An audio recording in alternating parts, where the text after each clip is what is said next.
Welcome to All Architecture, the YouTube channel dedicated to, you guessed it, all things architecture, and this is Blueprints to Bookworms the Deep Divers, where we discuss about architectural books.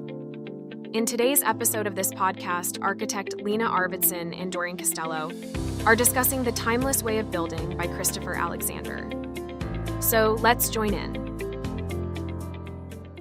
Okay, so today we are going to be looking at The Timeless Way of Building by Christopher Alexander. And wow, you have sent in some amazing images for this deep dive. I mean, a lot of really beautiful architecture, landscapes, even a really cool picture of a Parisian fair from the early 1900s. So this book, it's all about designing spaces that really speak to human spirit, wouldn't you say? Yeah, definitely. It sounds like you're already picking up what Alexander's putting down. He talks about this this feeling of rightness you get when a space just clicks. It's not just about aesthetics, but a feeling that goes way deeper than that. He calls it the quality without a name, which I have to admit sounds a little, I don't know, mystical at first, like some kind of mythical creature or something. But then he goes on to describe it. And honestly, it's so relatable. It's like the space was designed just for you. Yeah, exactly. Yeah, and he argues that a lot of modern buildings, they kind of miss the mark on this. They might be functional, maybe even stylish, but they don't really nourish us on a deeper level. Okay, so then how do we get that quality without a name into the places we live and work? Is there some kind of secret formula? Well, Alexander might say the secret's hiding in plain sight. He believes we can find it in the patterns that we see everywhere in nature and in traditional architecture. Think about, I don't know, the way a tree branches or the spiral of a seashell. Even the way a busy marketplace kind of organizes itself. Like that balcony railing in one of the images you sent. It's so intricate, and you can tell somebody put a lot of care into carving that by hand. It's like it's a physical manifestation of those patterns you see in nature. Exactly. It's like a universal language that speaks to something deep inside us. And when we see those patterns reflected in our surroundings, it just feels right. And Alexander argues that architects have actually been using these patterns for centuries, often unconsciously, to create spaces that really stand the test of time. So instead of forcing some arbitrary design onto a space, it's more about tapping into this, I don't know, this wisdom that's already all around us. Exactly. And the really cool thing is, these patterns, they're not just visual. They're also about how spaces function, how light moves through them, how people interact within them. Like that Parisian street scene we have, it's bustling with activity. You've got people fishing by the Seine, Notre Dame is looming in the background, but it doesn't feel chaotic, does it? Not at all. Even in black and white, it just feels so harmonious, so effortlessly balanced. I want to be there right now. That's Alexander's genius at work.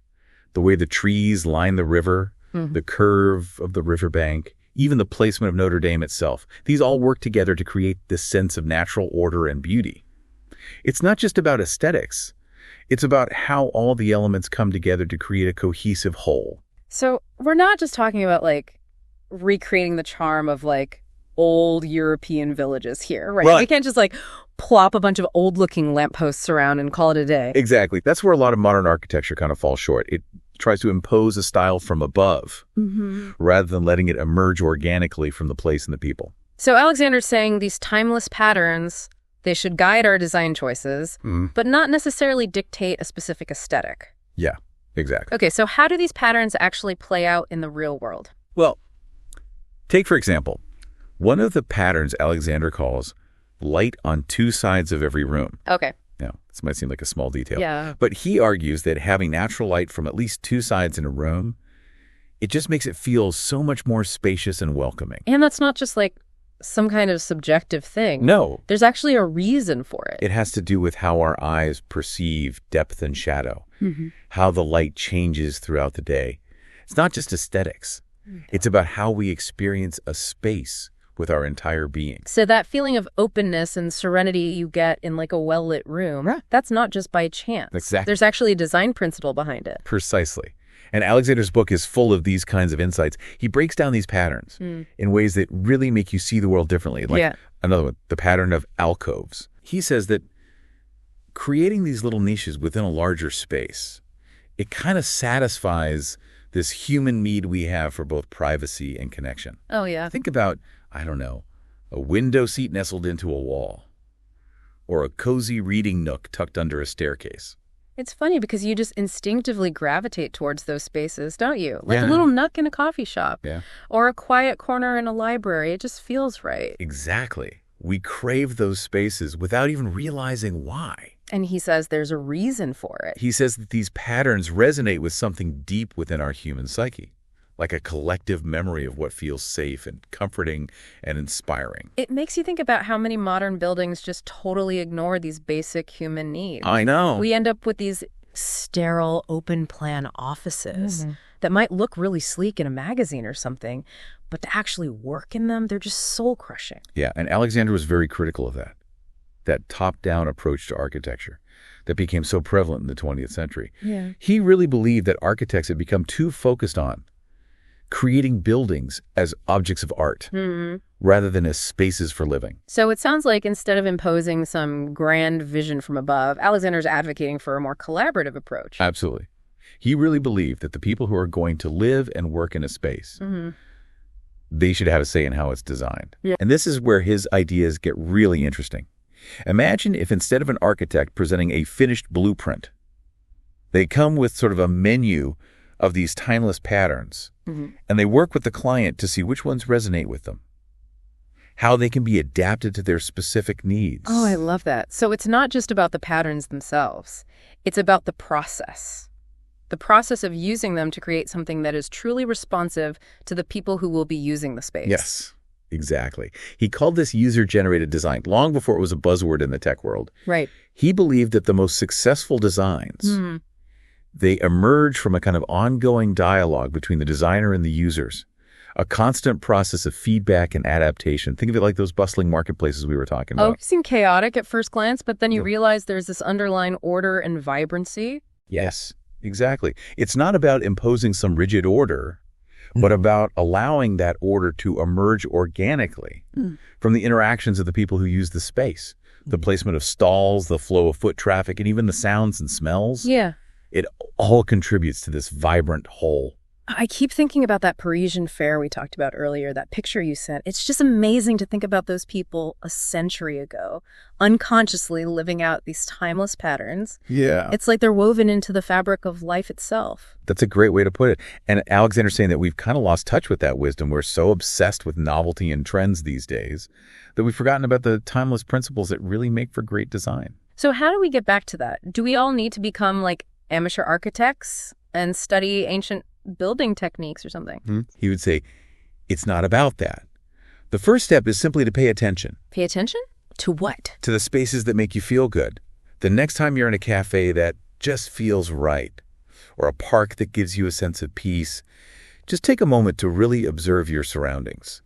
Ask yourself, what are the qualities that make this space work? Is it the light, the proportions, the materials, the way people move through the space? So it's about developing a more discerning eye for this kind of stuff, becoming more aware of the subtle ways that design affects us on a daily basis. Exactly. And the more you pay attention, the more you'll start to see those timeless patterns emerge. You'll start to notice how even small design choices can have a huge impact on how we feel and how we interact with the world around us. This is making me think about all those spaces I felt drawn to, even if I couldn't really explain why. Like that old bookstore with the creaky floors and the smell of paper and leather, or that tiny cafe with the mismatched chairs and the sunlight streaming through the window. Right. And isn't it interesting how those places, as different as they are, can both evoke that same feeling of rightness? Yeah. I think that's the beauty of Alexander's quality without a name. It's not tied to any particular style or era. So we're not just talking about recreating the charm of old European villages. No, not at all.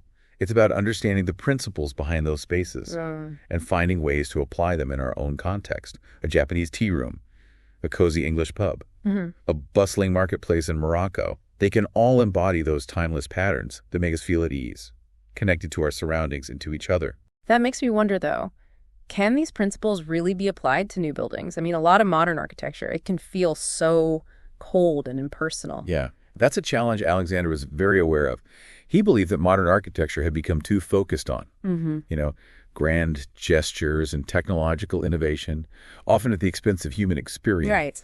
But he also believed that these timeless principles, that they could be reinterpreted for the modern age. It's not about just copying the past, but about understanding the deeper wisdom embedded in those traditional designs. Okay, so how do we do that? Where do we even start? Well, Alexander uses this beautiful metaphor of a seed growing into a tree.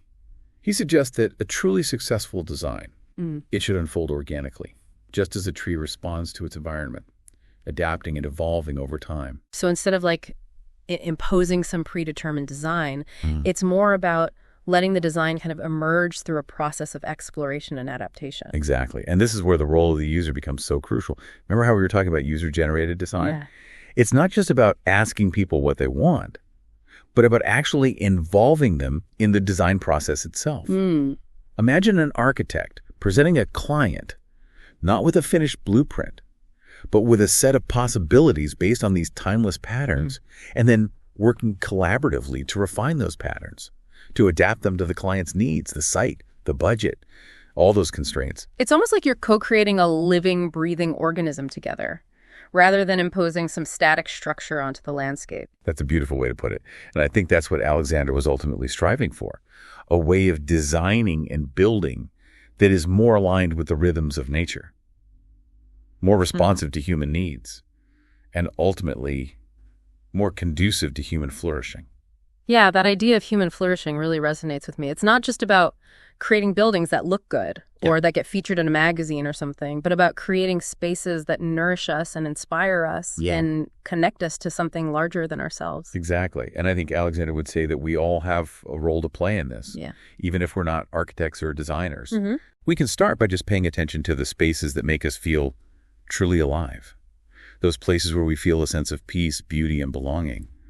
Maybe it's a cozy corner in your home, or a neighborhood park, or even a bustling marketplace. And just ask yourself, what is it about this space that works? What are the patterns at play here? So it's about cultivating a sense of awareness, noticing those details that often go unnoticed, and then maybe even trying to recreate those qualities in our own lives and spaces. Exactly. And who knows? You might even stumble upon your own quality without a name in the process.